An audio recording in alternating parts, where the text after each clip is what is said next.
پریشاں کاروباری آشنائی، پریشان تر میری رنگی نوائی، کبھی میں ڈھونڈتا ہوں لذت وصل، خوش آتا ہے کبھی سوز جدائی۔ مطلب یہ کہ عاشق کی زندگی میں یکسانیت نہیں ہوتی، اسے کسی ایک پہلو پر قرار نہیں آتا۔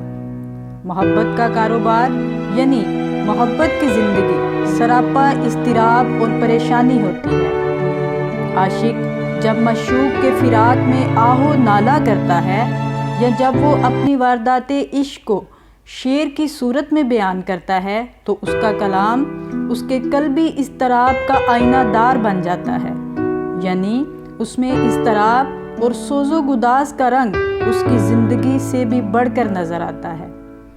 دوسرے شعر میں اقبال رحمۃ اللہ علیہ نے واردات عشق کی مختلف کیفیات میں سے 2 کیفیتوں کا تذکرہ کیا ہے، یعنی عاشق کبھی وصال کا آرزو مند ہوتا ہے اور کبھی اسے فراق کی آگ میں لذت محسوس ہوتی ہے، حالانکہ فراق اور وصال ایک دوسرے کی ضد ہیں۔